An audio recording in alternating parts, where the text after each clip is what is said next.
Mortimer's Christmas Manger by Karma Wilson and Jane Chapman.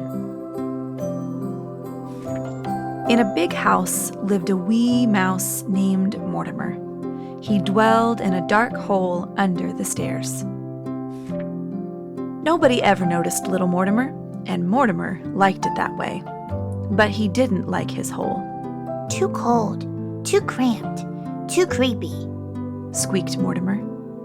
Each day he snuck out and crept about looking for crumbs and tidbits. One day, Mortimer spied something new. What he spied was wonderful.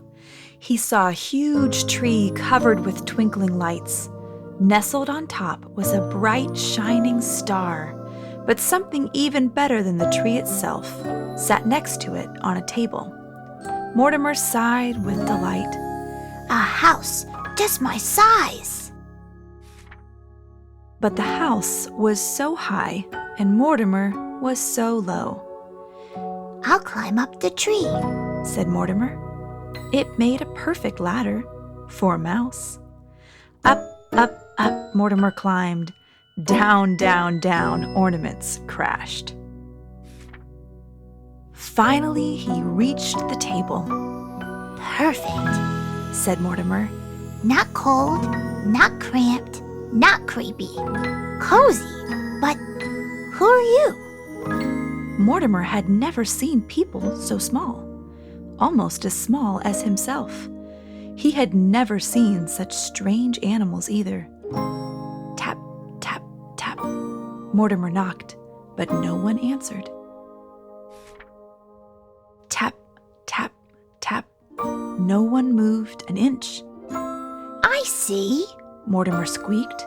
"You aren't real, only statues." And so Mortimer lugged and Mortimer tugged. One by one, he dragged the statues out. When he reached the smallest statue, he saw it was a baby in a wooden bed just Mortimer's size. "There's no room for you here," Mortimer said. "Out you go." Then into bed crawled Mortimer. He fell fast asleep in the soft, warm hay. The next day, as Mortimer crept about, he found good things to eat: cookie crumbs, fruitcake morsels, and spicy peppermint candy. But when Mortimer scampered back up to his new home, the statues were set up again. "No, no, no," squeaked Mortimer. "This won't do. There's no room for me." And so Mortimer lugged and Mortimer tugged until all the statues were out. "And stay out," he said. Then into bed crawled Mortimer. He fell fast asleep in the soft, warm hay. But each day, while Mortimer scurried about, the statues were set up again, and Mortimer always lugged and tugged them back out. Then one day, Mortimer set out and saw the big people gathered around the tree. He couldn't go out there, so he hid among the statues. A man started talking. Mortimer listened, and what he heard was wonderful. "Since it is Christmas Eve, I shall tell the Christmas story," said the man. "A long time ago, in a little town called Bethlehem." Mortimer heard about people named Joseph and Mary and a bright shining star. He heard about shepherds watching their flocks by night and traveling wise men. The man continued, "And there was no room for them in the inn." Then Mortimer heard about a baby who was born in a stable and had no real bed but slept in a wooden manger, a baby born to save the world. "And his name shall be called Jesus," said the man. Mortimer looked at the bright, shining star on the tree. He looked at his new home and his new bed. He looked at the statues. Last of all, he looked at the baby. "I see," sighed Mortimer. "You aren't just any statue. You're a statue of Jesus."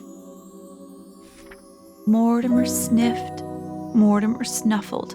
A tear rolled down his furry cheek. There was no room for you in the inn. But I know where there is room, he said.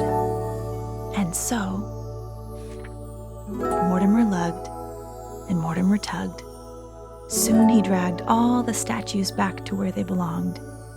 Last of all, he laid the baby in the manger. This belongs to you, he said. Mortimer smiled. You look warm and cozy now. There was no place for Mortimer to go except back to the cold, cramped, creepy hole. As Mortimer scuttled down the tree, he said a prayer. Jesus, you were born to save the world. Perhaps you could also bring me a home? And then Mortimer spied something new. What he spied was wonderful. Mortimer sighed with delight. A house just my size. There were no statues in sight. And so, Mortimer moved right in. Thank you, Jesus, said Mortimer. You've made room for me too.